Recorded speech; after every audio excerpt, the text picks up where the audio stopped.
You guys are what my generation calls certified yappers. We're clear to engage. Time on target. 5 mics. Out.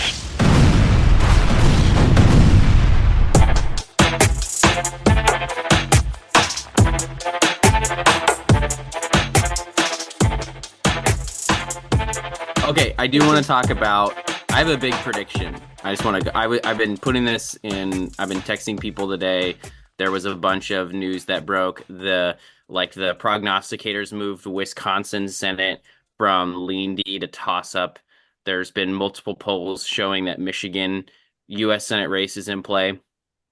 So here's my prediction for the 2024 election right now. And Harris just did her 60-minute interviews. They were hilariously bad. She owns a Glock, which is like an illegal firearm to own in California. Quite interesting. All kinds of great stuff in these interviews. She doesn't live in California, Reagan. She lives in DC with those other snobs. She's quote unquote owned it for a while and is the U.S. senator from California. So I'm saying that she bought it while she was a senator. I think she keeps it to keep protection from her husband because I hear he's a beater. So there's a lot being said about that. Yeah. Doug is way too beta to be a beater. There's no way. No, did you see that Brutal. article? Megyn Kelly talked about it on her podcast ad nauseum. That ex-girlfriend that he beat up in Paris or something. So Bryan is totally a Megyn Kelly listener. I didn't have that. That makes so much sense now that you just said that. I like Megyn Kelly too. I don't have time to listen to her podcast, but I'm a ruthless guy. But they all do crossovers all the time. So anyway, here's my prediction based on all this Predict news. away. I think Trump wins president. I think even though they've adjusted the polls some, they're still undercounting in states like in Wisconsin. The reason that race is in play, the reason Michigan is in play, both of the U.S. Senate candidates are saying their internal polling shows Trump winning their states, even though the public polling shows Harris winning. And usually when you're a U.S. Senate candidate sounding the alarm about your presidential candidate, that means, hey, get off your butt in my state so that you can help me win, because if you don't win, I'm going to lose too, right? That's exactly what that's about. So then you have between 52 and 54 Senate seats going for the Republicans, because it's 51-49 right now. They're going to win West Virginia, Ohio, Montana, okay? Because Ohio's been moving Republicans the whole way. It's moved down -13 to even. It'll be red 1 or 2 points by the end of this thing. So they're going to have 52 to 54 Senate seats. They're going to be able to confirm Trump appointees to the cabinet. They're going to be able to confirm Trump judges. On the flip side, purely because Americans love divided government, which they do, and because Republicans were such a mess for so many months, these are going to narrowly control the House. I don't think they'll win Lori Chavez Dreamer's seat, but they're going to be like Joe Kent in Washington. They're going to be Don Bacon in Nebraska. There's a couple of these seats that are all going to flip. It's going to be like they're going to have the same slim majority that Republicans had, like 3 to 5 seats. That's my prediction. Because I think if you're a voter, you go, I want Trump's policies, so you want a U.S. Senate. I want Trump's judges, so you want the Senate and Trump. I want to be able to stop the crazy stuff. And you do that with a slim Democrat House majority. That's easy to do. That's my prediction. That's what I think will happen. Wow. Is that supposed to be groundbreaking? I don't know if it's groundbreaking. There's a lot of evidence for it, so a lot of other people could possibly come to that conclusion. I do like your thoughts on the Senate stuff, because I think that's probably telling. And I got a really good friend of mine who's Montana Cattlemen's Association in Montana, and he says he is gonna wipe the floor. Yeah, in Montana. So that one's off the table. Like that one's done. And Nevada looks pretty good. I think there's still some work to do there, but I think Arizona, is possible. And then you got, like you said, the blue wall does not look very good right now for Democrats. It's, I think, shaky at best in the blue wall right now. So, and knowing that, really all you need is Sheehy in Montana because you're winning West Virginia. So that locks you up, and Cruz is but Texas is always going to go Republican. It's fine. He won by 3% last time, 4%. It was closer than he thought. But I think with Sheehy winning, that gives you control. And like you said, there's 3 or 4 more seats in play. Yeah. Which is I think crazy. they've got an easy shot. They're telling their members, this was in Axios a couple of days ago. They said 52 for sure with the chance of some others. So they just believe they're going to continue to march these seats. And you see that with McConnell's people. These guys are professionals. They know what they're doing. They targeted Montana and Ohio, and they spent early there because they know the way the state should vote, and they're just working on moving the voters slowly but surely where they're supposed to go, right? So it's good stuff. Good candidates too this year. I think do. in the U.S. Senate, they're all really good candidates, I think. And I think that's the difference, I think, on some level. I think that except for Kari Lake in Arizona. Yeah, but if you just they didn't want her. I think she just wedged her way in there. And just couldn't get. Arizona does some weird stuff on their statewide candidates. Like, it's the oddest thing sometimes. So they get such great House and state Senate, people and stuff, and they got some great leaders there. But then congressionals are good, and then they get for some reason they crazy governors and Senate candidates. And look, we all went to Arizona, so now we're experts on Arizona politics. Yeah, absolutely. So here's the thing, though. I do think both establishment and the MAGA people have both screwed this up, because Ducey sent McSally to the Senate twice. She got beat twice. And then Kari Lake ran for governor, barely lost, could have won that election, although she didn't have the headwinds, or she had headwinds coming at her because we didn't have a red wave in 22. In a lot of the polling right now, she's getting completely demolished. And if that happens, I think that's really going to hurt her credibility. We also had Kelly Ward, who ran for, I think, U.S. Senate, and then ran the party there into the ground. We heard that from folks on the ground who were like, party used to be great. Not so great anymore. But yeah, so turning to Oregon news, we have with us our wonderful Oregon news contributor. Is that what you call him? When they go to the journalist out in the out on the street, what is the name? What's his name for that, Ashley? Isn't it what, man on the street, reporter, woman on the street? I should know, but I actually don't know. But I do think that I'm the first repeat friend of the podcast. That's right? true. Congratulations. So I'm wondering when I get a cut. I'm wondering when I get a cut of you guys' big profits from this podcast. I can send you a check right now, actually, for the $0 that we make. What percentage of that do you want, Ashley? It's totally up to you. Oh man. Well, thank you for having me on. I'm happy to be back. Absolutely. So we're hoping that you can run us through. We could almost do the podcast daily at this point with how much news there is, even just for Oregon. We're not going to daily, at least not yet. But when we get a sponsor, I need to just start recording my phone calls with people, because those are like podcasts talking about news going on right now. It's just crazy. And it was kind of a flat September too, right? From a news cycle stuff, it would seem very bleh. And then, wow. Yeah, I would say that we maybe have our first October surprise, and that's the Bynum story. Do we want to talk about that first? Yeah, so give us the details on the Bynum story, and then I want Brian's reaction, and I will react as well. I've got some great bits. I can't wait for the bits.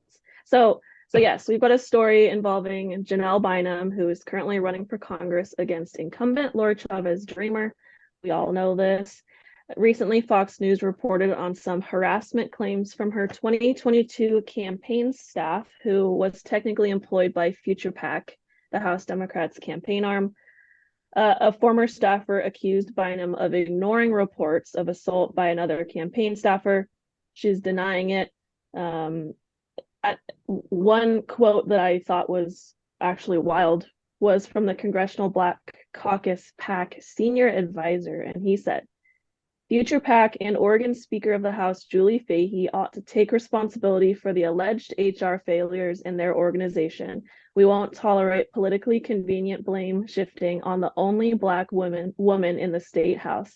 As a mother, small business owner, and dedicated public servant, I hadn't seen any other blame shifting from Janelle to the leaders of the Future PAC from any other Democrats, so I thought that was really interesting, and potentially puts Fahey and Rayfield kind of in a pickle, because they were both controlling the PAC at the time. So What do you guys think? Will this fade away? Will it impact the race? Is Rule 27 going to work? What's going on? You packaged in a lot right there. First, I'll take your last question first. Rule 27 is a abject failure and a joke. So I'll take that one first. I've walked through Rule 27, so I know this firsthand. And it's become a tool of the left to basically get rid of people they don't like.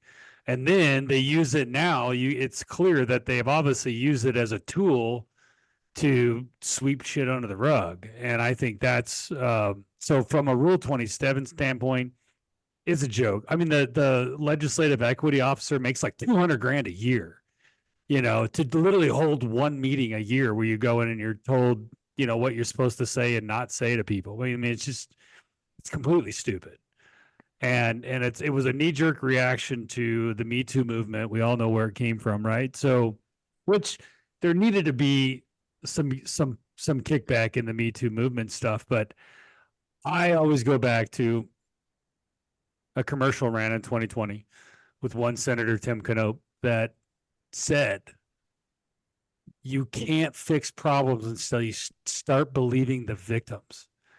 And that was about the Me Too movement and stuff. And I believe that to be the case here, because apparently Bynum didn't care to believe the victim and just said, not my problem, somebody else deal with it. And then they just got pushed away. So I hope this doesn't go away. I hope this sticks to her like glue. I hope that it drowns her campaign and a horrible cesspool of media where they finally seem to be waking up and knowing. And I hope you're right that this is an October surprise that ends their campaign, because it should. There's my take. Yeah, you're totally right about that. I will address the Rule 27 thing first. Yes. If ever there was a rule created to do its best to be leveraged however leadership wants it to be leveraged, is basically what happens. Because when there's a bipartisan disagreement on it, it just goes away. There's no way to bring accountability. So what ends up happening is whenever there's a complaint against Democrats and Democrats want to protect their person, they can. And when they don't, like when Valderrama complained against Diego Hernandez, they just throw him out of the building and then literally replace him with Valderrama. That is the wildest thing to me. It's like Diego Hernandez, did he do all those things? It sure seems like it's possible that he did. Okay. I have no way of knowing that. Assuming he did, it's wild to replace the person who did the acts with the victim in the legislature. That's the strangest, weirdest power play I have ever seen. And that's like a clear case where you can say Rule 27 was abused, 100%. Because justice is literally you replace one state representative with the person that they hurt. It doesn't make sense to me. Both of them needed to be moved out of the process pretty clearly, right? And then the rest of this, it's like if you have a legitimate complaint and the person you complain against is powerful enough, we're just going to bury it. We're just going to make it so you can't move forward. So, yeah, Rule 27 is such a mess. Democrats won't fix it because they don't want it to be used against them. So now to Bynum. The Diego Hernandez thing, I think, is very relevant to this point, because I think you bring up a really good historical topic, because you had the person who accused him and then he flat out denied it, never really got his due in court on any level, right? I mean, we were all in COVID. Remember, it was all COVID, and then he'd have to do a Zoom, and then he would get on there and he was denied. Then all of a sudden he just quit, and then it went away. And then boom, she was appointed to replace him. I mean, if that is not shady on some historic level, except for maybe the Secretary of State taking bags of cash. But outside of that, I mean, it's about the shadiest thing you can think of that literally replaced the person. Then they just moved him out. And this was some rising star in the Democratic Party, and they just dumped him, and then he just went away. He's probably working for an NGO right now, which I would have executive director, and don't $300,000 a year. Do not misunderstand me. I'm not defending Diego Hernandez, and I'm not talking about you guys. I'm saying the people on the internet. I'm not defending him whatsoever. Okay. My dad called for Jeff Cruz to resign when that was an unpopular thing to do, especially among Republicans. I wasn't working for him then, but I wrote an op-ed saying Jeff Cruz needed to resign. I got responses to that. We should, in a case where a victim, has a legitimate situation, it needs to be dealt with, and there needs to be accountability and all that stuff. I'm not saying Diego Hernandez was innocent. I'm saying that everything that happened after he got removed, after he had to resign, was frankly very weird and shouldn't have happened that way, right? But they leveraged it. Valderrama basically leveraged it to get what she wanted, right? I think it's why everyone's scared of her in the legislature, in the sense that they won't deal with her. They don't want to put her in a position of influence, and they don't want to deal with her. So anyway, I would never be in a room alone with her ever. No. You'll never find me in a room alone with her. Like never. Why would I ever? I mean, I would already have a target on my back, but I would never. Matter of fact, I've never been in a Democrat legislator in a room alone. I won't do it. Yeah. Just won't. So now to Bynum. So one of my favorite things about this complaint, and we'll put in the show notes, we'll put the Fox News story and then a story from Coin saying that she's denying the Fox story. And I want to get to the journalism stuff of this, because somebody was like, oh, this is the Republicans are trying to smear Janelle Bynum. Well, the original complaint was filed by the campaign manager for Jamie McLeod Skinner. So yes, clearly the well-known Republican Jamie McLeod Skinner is trying to smear Democrat Janelle Bynum. And then it's dropping in October. Yeah. Because no one wrote about it, because the journalists aren't doing their jobs. They should be doing a deep dive on Bynum. And so then finally the Republicans say, okay, then we're just going to ask Fox to print it. And Fox has journalist standards too. I think people misunderstand the commentating and the journalism. Like, they have a journalism wing. They follow the journalist code and all that stuff, right? So they have standards. It's not like they'll just print Oppo. So here's the text between the campaign manager that works for Future PAC and Bynum were the thing that blew me away. So here it is. I asked you not to send me anything, and I meant that, Bynum says in a November 17th text in response to a warning from former campaign manager about the staffer harassing women associated with the campaign. Quote, I really can't take anything else on my plate. That's a campaign ender right there. When you've been told sexual harassment has occurred and nothing has been done, I really don't have space for that on my plate. Yeah. That I would say that's a character flaw. The campaign manager continued to press the issue, feeling strongly about this. So the campaign manager says, well, as unfortunate as this may be for you, I'm not sitting by while someone like this gets off scot-free treating young women abusively like that. He says if he gets a job down there, referring to Salem, this won't be the last you hear of it, I promise. Bynum responds, are you threatening me? So Bynum making it clear that this is about her, not the person who is reporting the harassment, not the person who is harmed by being harassed, but no, this is about her if she's being threatened. I do love that the campaign manager responds, whoa, easy there. That's a great text right there. It does tell you that this is a real text stream, because that really... I mean, they're printing it verbatim, right? So that means that they definitely, and their Oppo. They have the screenshots. And who cares if it was Jamie McLeod Skinner's Oppo? Like, does it matter where the Oppo came from? I mean, that's the funny thing about what you're doing. It's like, it doesn't matter where the Oppo comes from. It's Oppo. It's out there, you know? The last text, quote, I'll consider reporting your actions, Bynum responded, which I read as a threat back to the campaign manager. Oh, yeah. Basically, which what's not allowed under the Rule 27 law? Retaliation against someone who reports sexual harassment. Yeah. Okay, so awesome. Of course, the Leo got this and dismissed it, making sure to note that to tell Janelle Bynum, because they worked for her, that you are not being investigated. I read that in the Capitol Chronicle story. So, and they won't print the name of the staffer, the campaign manager, because they think his story has credibility issues, which I find to be frankly ridiculous. I think the crux what if we just reported the facts and then let the readers decide if they're credible or not? But no, the paper's going to make that determination. This is the crux of the whole story, is that Bynum, in my mind, this is the failure of leadership in my mind with Bynum on this issue. So it's obviously she did not do any abusing. She was not condoning the abusing or anything like that. But as a state representative, as a leader, you have a responsibility when somebody comes to you and says, hey, so-and-so is acting inappropriately or doing whatever it is. You have a responsibility to deal with that and to keep your employees safe and your volunteers. Like, you have a responsibility. And that was the abject failure of Bynum, to basically tell this person, screw off. And I don't have time to waste on that stuff. That's not my problem. And that's where I really feel the true failure of this, the heart of this story, is she doesn't care. And I think that's the whole point of Rule 27, is it was supposed to, in Jeff Cruz's standpoint, because that guy needed to go and he was a horrible person. So, good riddance.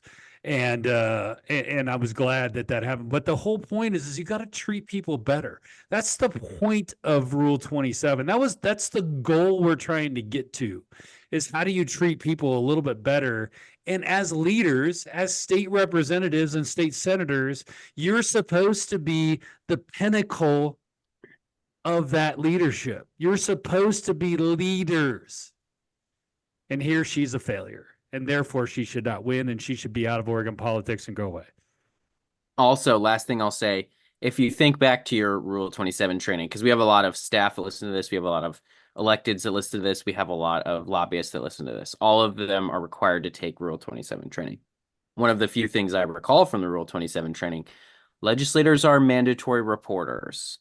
And you're not a mandatory reporter when you're on duty. You're a mandatory reporter all the time. That's true for teachers. That's true for every other kind of state employee that is a mandatory reporter. She received something. She was mandatorily required to report. And as far as I can tell, didn't report it. I think that's another significant failure. Yes, it's important to clarify. Bynum probably doesn't have control over the staff, from the sense that she doesn't have, because when you don't have somebody's paycheck, when you don't control their paycheck, you don't directly control them. She might be supervise them on behalf of Future PAC. They might be in-kinded. That blurs the lines a little bit. But I would say that accountability lies with Future PAC, right? For Bynum, though, you're required to tell them, you need to do something about this. This person needs to be done on my campaign, et cetera, et cetera, et cetera. And she didn't take those actions. And that's like the real failure. It's not that she's necessarily condoning the abuse. I do think it's unfortunate and really sad that her first thought was about how it impacted her and not the person who was harassed. But overall, really just frankly sad and embarrassing. Ashley, is there news about another state departments, or several of them, that is not embarrassing? Oh gosh. Well, I mean, the DMV has been the shining star of state. Well, I guess let's do that one. Agency. But one more thing, I just want to point out that Coin6 News is hosting a debate tonight between Bynum and Dreamer, so that would be perfect timing. I'll tweet it out, because this probably won't be edited in time for tonight, depending on. Well, I might have time to do it. That's the must-watch debate at this point. One, if they don't ask a question about it, complete failure by the moderators, 100%. But if Chavez Dreamer gets one question, for my one question would be, why didn't you mandatorily report the sexual harassment that allegedly occurred on your campaign? Game ender. Ken Body, I believe, is one of the main. I don't know who else is moderating with him. Oh, this isn't the KTVZ? Which one is this one tonight? No, this is Coin6 News. Oh, they have KTVZ coming up too. So she got a couple of good opportunities for this. So Yep. So the Oregon DMV, we found out yesterday afternoon, found 302 more people who were erroneously added to voter rolls. This time they were people born in American Samoa, which that means they're not American citizens, but they are residents of an American territory. The governor put out a press release with the Secretary of State, basically saying two things. Number one, there's going to be a full independent external audit of the program. And number two, the program is now paused, the motor voter program. That's kind of a 30-foot view of the situation, but just keeps getting worse. So there was a great tweet from a guy on Twitter named Terry Harris, and he said, to reduce the confusion in the future, they should be called Almost American Samoa, which I thought was really good. Well, so I think one of the things I love about this, and I keep meaning to do it and haven't done it yet, Secretary Lavon Griffin Vlad, someone needs to go pull her press release and her original speech from when she came in to bring accountability to this agency. Because she's done none of it. Like it is embarrassing. Yeah, she's not out there, doing crimes and taking, bags of cash from LaMotta to consult from them on the side. She's doing a terrible job as Secretary of State. She's doing, like, in terms of if you're gonna rank them, you go Shemia Fagan, first worst Secretary of State. Griffin Vlad, second worst Secretary of State. I mean, it is incredible how bad she is at this job. And literally the only thing she was brought in to do was not cause controversies, right? Because they picked somebody who wasn't running. They picked somebody who didn't have a stake in any of this stuff. They accidentally picked someone so aloof they don't even know what they're doing in their own job. Okay. Those two on the heels of the third worst Secretary of State that we had, Kate Brown. Brutal. I mean, think about it. Brutal. Dennis Richardson, where are you? Dennis, we miss you, Dennis. So the other thing about this that I think is funny is when we had the hearing, one of the things that they brought out when asked the question about what protections were in place to prevent this from happening or what protections is, we have a really great manual, which I thought was a very bad answer. And had I been on that committee, I would have followed up on that a little bit.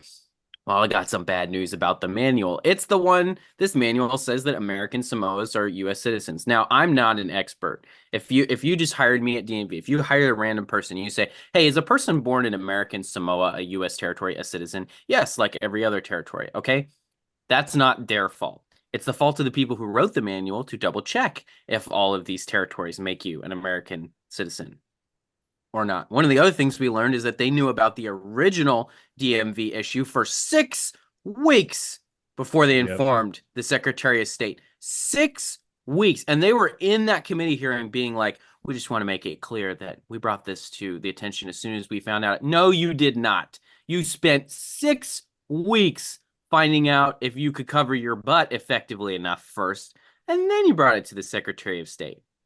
Okay, and then one of my favorite things about this is this story hits about the same time the governor does a press release about the after action report for the first one. So it's very clear that they knew when this story was going out because they're like, governor, which also I haven't got this question answered yet, Ashley. Maybe you can get it answered. The press release says it came from Philadelphia, Pennsylvania.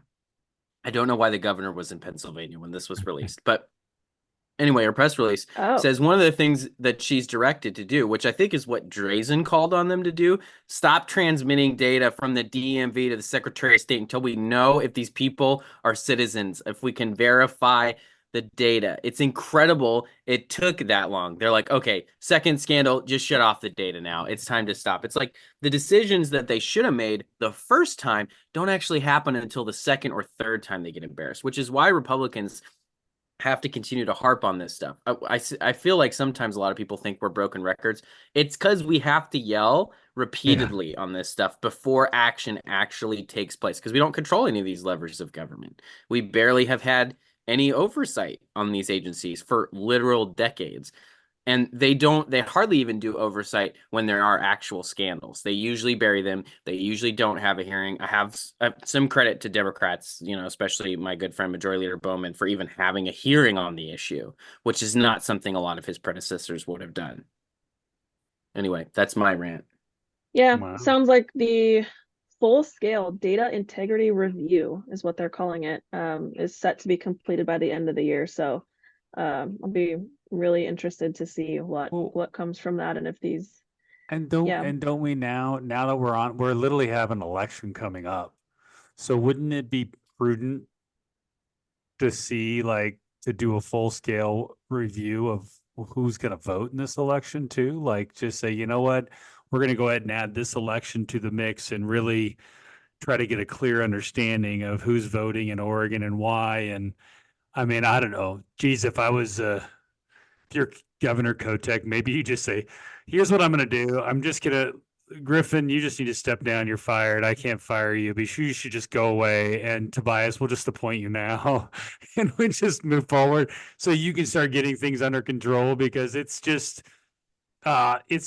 horrible. And if you're, Tobias, or if you're Dennis Lithicum on the outskirts of this, I don't know why they're not harping, hard on it. I mean, I haven't even seen an email from Senator Lithicum on the issue. So I find it, I don't know, maybe he just thinks it's par for the course, but I feel like if there's any opportunity for a Republican to win this Secretary of State's race, I mean, just think about the abject failures coming out of this office over the last couple of years. I mean, it is atrocious. I mean, it's just you couldn't even if you would have said 2 years ago this is what was going to happen in the Secretary of State's office, there's no way you could have predicted it. I mean, we all thought Shemia Fagan be governor. Within after Kotek's done, right? I mean, she was on that. She was on the projection, and I mean, she even got a tattooed on her arm vote. I mean, and just that failure, and then LaVon Griffin. I don't even know who she is. I mean, she wouldn't even show up for the hearing at the Capitol, which is instead she was touring the Multnomah County Elections Office, which is just tells you what her give a shit is in regards to what's going on in Oregon voters. And you're right, Reagan. We Republicans, we do seem like broken records, but guess what? We seem to be right. Because the records are broken. Yeah, I mean, these agencies are they're just out of control. And this is just one of many, many things. And we can go through ODOT, we could go through DEQ, we could go through every single state government agency happening in Oregon right now. And I guarantee we could find failure after failure after employment department failure after failure. And didn't they say that these guys got their software system they got it fixed so just like that. It was so great. We got it done in no time. And in the hearing, and we were sitting there laughing because we were like, oh, maybe you should go fix the employment department's, software. Well, apparently they got that wrong too. I mean, at this point, someone should ask the employment department if they're giving, only stuff that they're supposed to give to U.S. citizens, right? I mean, like, you could just go down the line. At this point, and I don't really like to engage in this stuff, but now you basically need to go back and check. Okay, have we removed all the dead voters? Is all of that data being transmitted properly? Have we removed all the voters that have moved to other states? Has that data been transmitted properly? Yeah. Are we making sure that we aren't sending to people at multiple addresses? I get that one all the time, and it's like I want to be able to tell people that our elections are secure, but when they get 2 ballots, they don't think it's secure. That's the problem. Yes. Not everybody knows that the barcode's going to cancel out the other ballot, and they're just saying we've been too loosey-goosey for too long. It's time to rein it in. I called Secretary of State and ODOT and DMV in a tweet. Inept buffoonery. That's what this is. I don't think it's malicious, but it is inept buffoonery. And I like your thing, Brian. I wish I had tweeted that before that LaVon Griffin needs to step down and governor should appoint Tobias Reed. Maybe she won't. She still holds a grudge from the primary. I mean, but it's the right thing to do. On what planet? Well, besides Earth, because that's the only planet where there's people. But in Oregon, we're going into an election with crazy election buffoonery. Is that the word? The coin term? It's a great word. Next week, ballots are coming out. And on what level are we going to trust an election if all of a sudden we see, votes drop in at 2:30 in the morning in Multnomah County?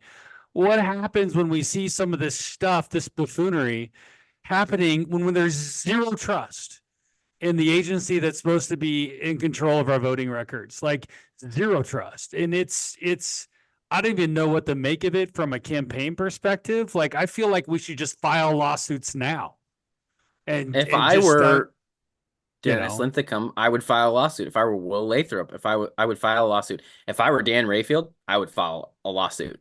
That's what I would do, because all of the levers of power here are moving so slow. I mean, they emphasized the speed in this hearing, and then we found out 6 weeks, and they're like, oh, well, we'll refer any cases we need to the Attorney General's office as we're supposed to. When? In December? Yeah. When are they going to be referred? Like, it's just incredible. The last thing I have on this story is, and you brought up the point about people moving out of state and stuff, and we do a lot of texting on our campaigns, right? And we get responses back from people when we record it.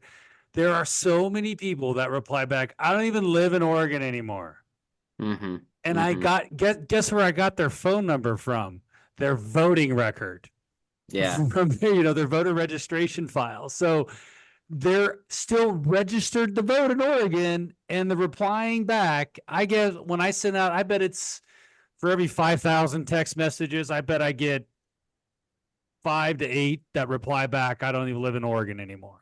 Somewhere in that realm. And those are the people that actually took time to reply back and say, I don't even live there anymore. So I think there's a huge problem in our voter rolls. I think it's horrible. It's been horrible, and this is just another reason why it's time for a Republican.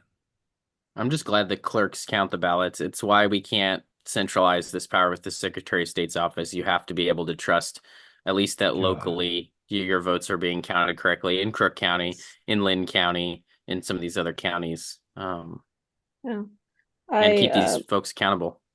Yep. I feel like we should probably start to move on from this topic, but before we found out about any of the issues with motor voter at the DMV, a month ago, the week before that, Senator Bonham had asked me to reach out to the Secretary of State's office and just ask for what their process generally is for what you were talking about, Reagan removing duplicates, routinely taking off deceased voters, people who have moved away in recent times. I reached out to one of their main people in their office, and she says, I'm gonna need to get back to you on that. Ends up emailing me and says, yeah, this is gonna take me some time to put together. Still, ever since then, have not heard a word.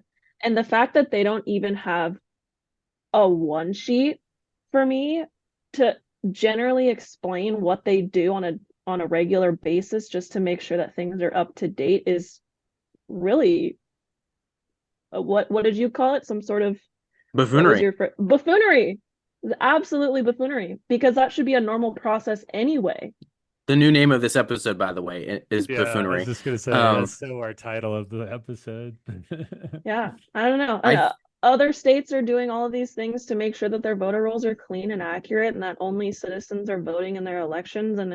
And meanwhile, we are an absolute clown show over here. Georgia moved. I think it was Georgia.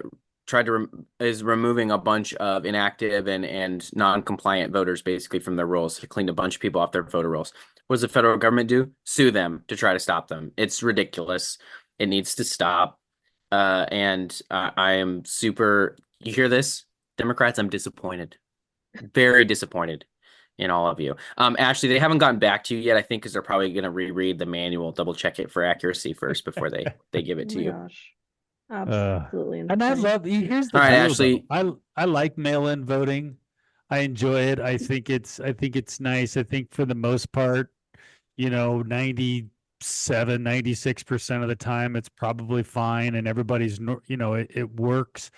But if there's one bad voter or one bad actor, that's one too many. And I know Representative Bowman said that in his opening so I do believe that there are, many Democrats that are that are in the halls of the legislature that don't want there to have this on their laying at their feet, right? I'm sure they're saying like, why I don't want this problem, but it is your party that's been in charge, and it's your party that's going to win the Secretary of State's race. So it's kind of your problem.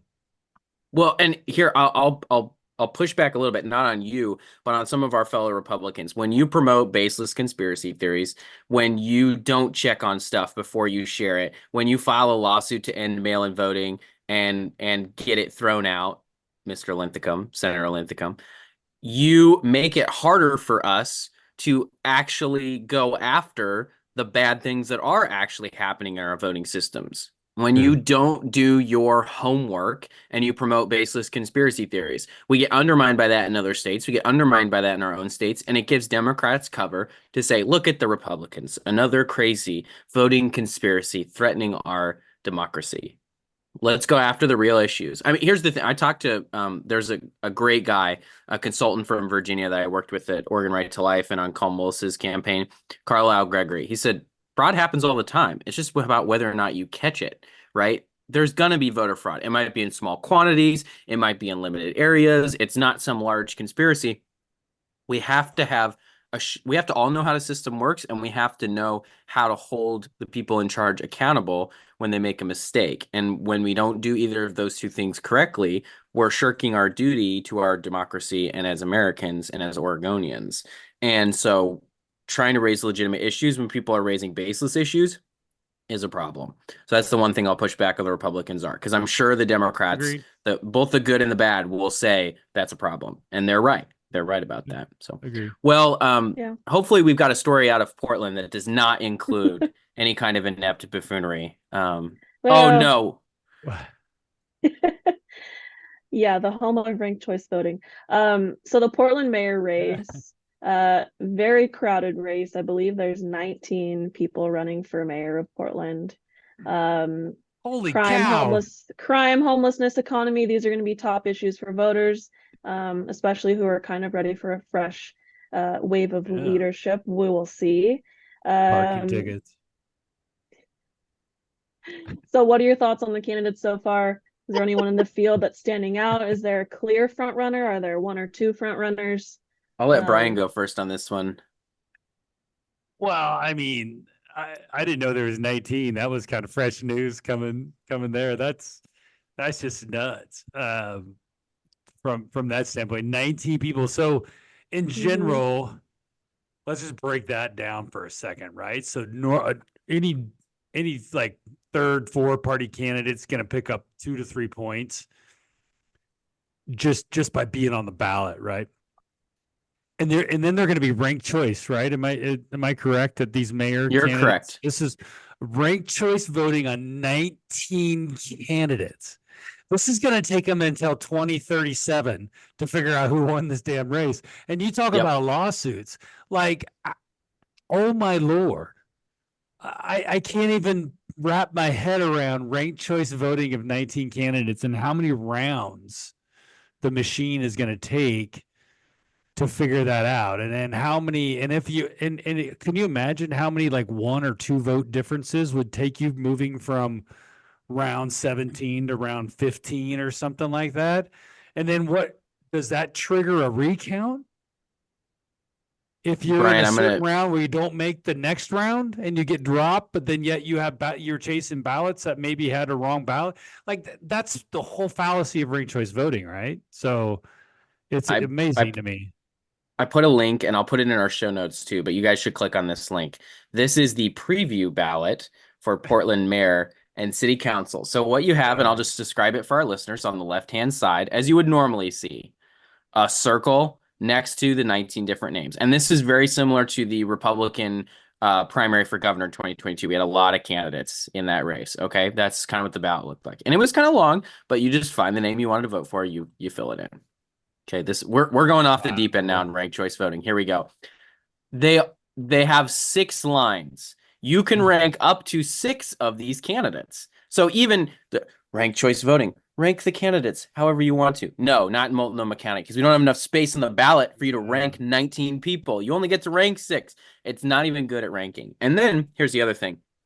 We'll get to Rene Gonzalez and the candidates in a minute. There's a campaign from some of the far lefties who don't like Rene Gonzalez and don't want him to win, because their concern is that he'll get ranked 2nd, 3rd, 4th by people voting for all these other candidates who get eliminated, and then those votes get redistributed to Rene Gonzalez to help make him the winner, which is weird because the proponents of ranked choice voting say, well, the most in the middle candidate that's acceptable to everybody is supposed to win the election. And if that's Rene Gonzalez, he should win.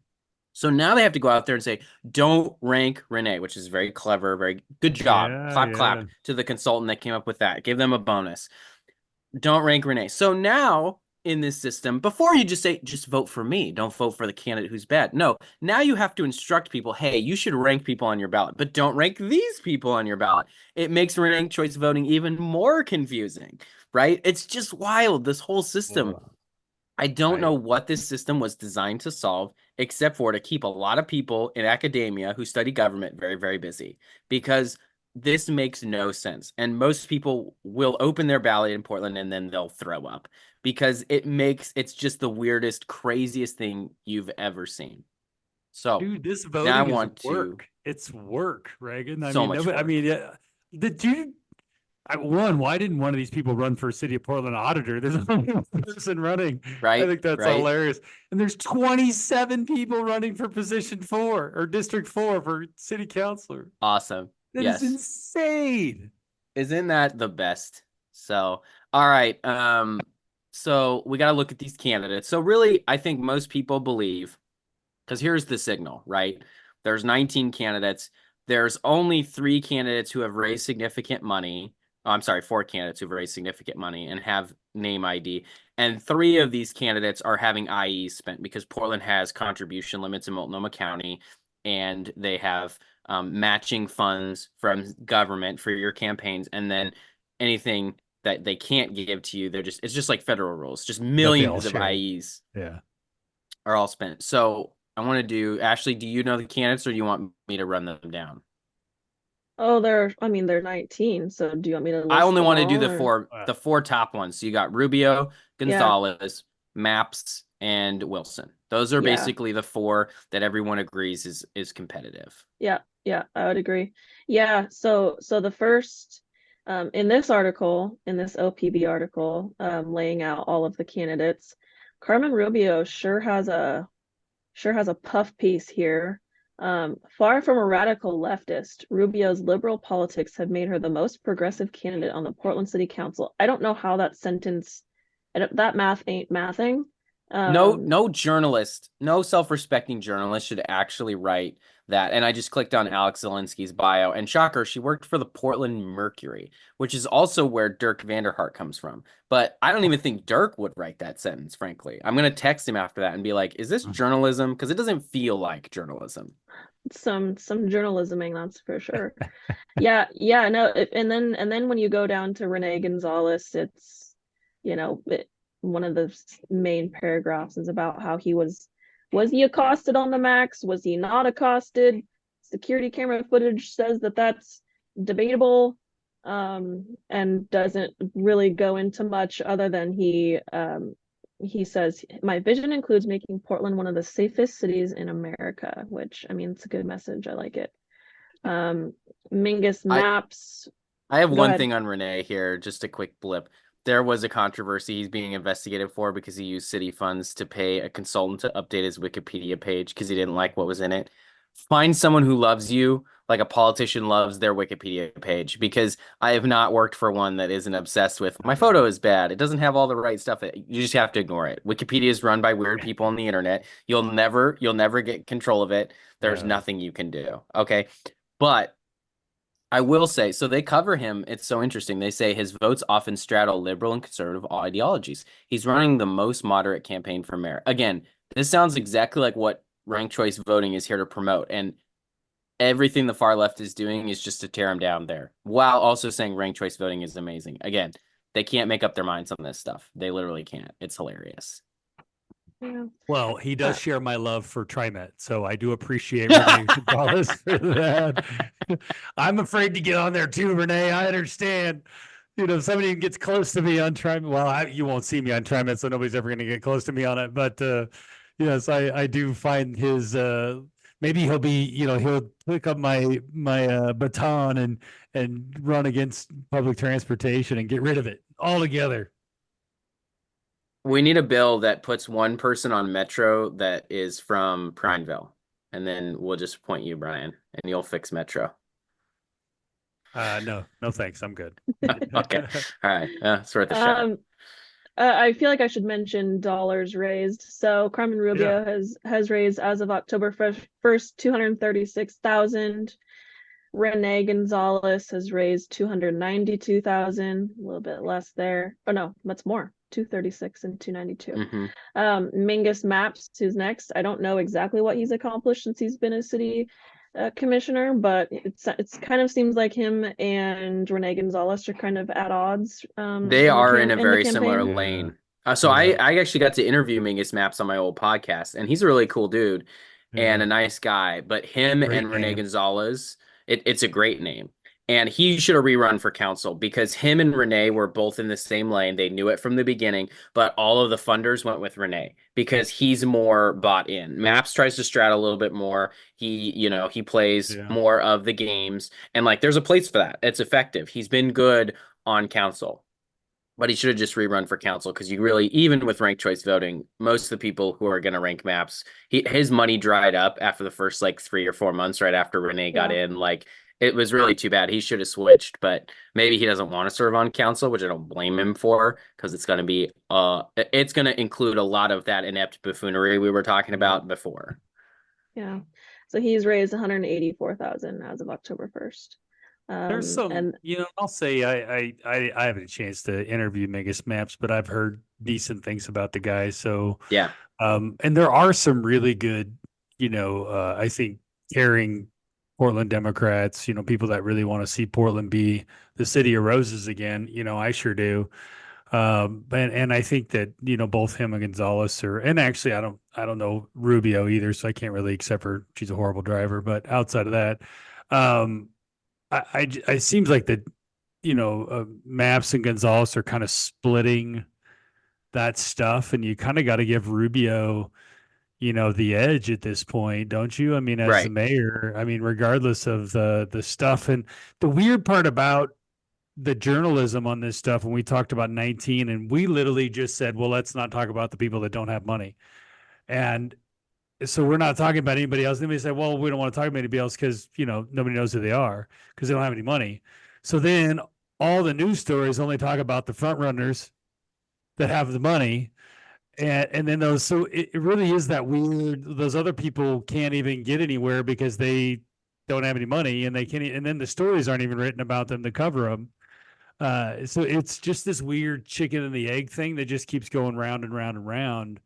So the campaign finance stuff just proves that matching money, all that stuff doesn't matter at the end of the day. And weren't these guys didn't they all share donors at one point too? Wasn't that a whole thing? They're all sharing donors. They all get matching funds, and then they broke the system because they all had matching funds.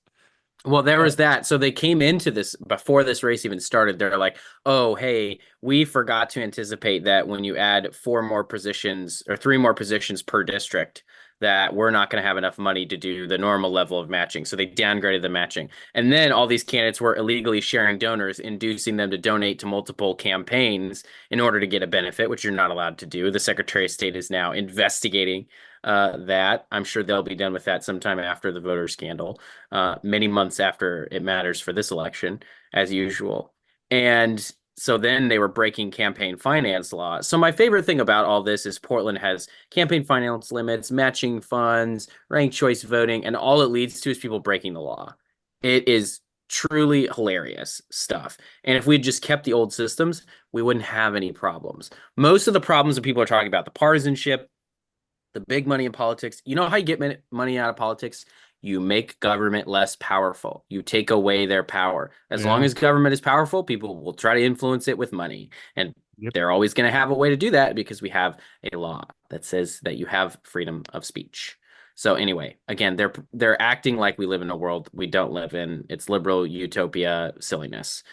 The other thing about this, and I like Keith Wilson. So Keith Wilson's the 4th candidate. He's sort of a later entrance.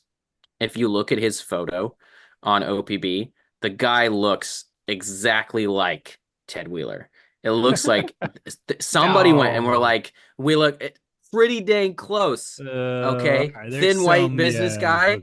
Like some consultant was like, Ted Wheeler got reelected despite having terrible name ID. What if we just ran Ted Wheeler again with a different name? And then read the opening line. Keith Wilson brings perhaps the most ambitious goal to the mayor's race, ending unsheltered homelessness by 2026. It's a familiar pitch. In 2016, mayoral candidate Ted Wheeler pledged to shelter all homeless Portlanders in 2 years. In parentheses, he hasn't. So anyway, I love this guy. He's going to have some IEs from some business people. or whatever. I would say, I guess, a great test of ranked choice voting to see if Wilson, Maps, and Gonzalez all cannibalize each other and allow Rubio to win. I would guarantee you Rubio's going to have the most first choice votes in the first round. And then as they eliminate people, Gonzalez is going to gain ground. The real question is does he do well enough? Is Portland in a bad enough shape that people aren't going to elect Rubio or not? I have no idea. I don't live there. I don't talk to a lot of people that are from there. So it's hard to know. This will be a great surprise on, 5 weeks from election night after they're done counting the ranked choice ballots like they did in New York after several rounds of fixing the errors that they have and weeks of counting. We'll know the winner. And it'll be very exciting months after the election to discover who won. I do think it's kind of interesting that for the technically kind of the top 4 candidates, Keith Wilson is the only one who's not a Portland City Commissioner. And he actually notes that and says, electing one of our failed city leaders into the mayor's office will double down on the dysfunction of the status quo. So that's interesting. He's been able to raise $239,000 and then is endorsed by Representative Mark Gamba and Rep Tran, which for me is a red flag, exactly. But then has kind of some of the business people behind him and opposes new taxes, but he's kind of a green energy enviro guy, so he's really kind of confusing to me. But yeah, Bro's out there trying to be Tom McCall. That's what it sounds like to me. Wow. Well, I think we did it justice here today, guys. What do you think? Anything we missed? No, so much other news, but I think we did enough for the day. So that's for sure.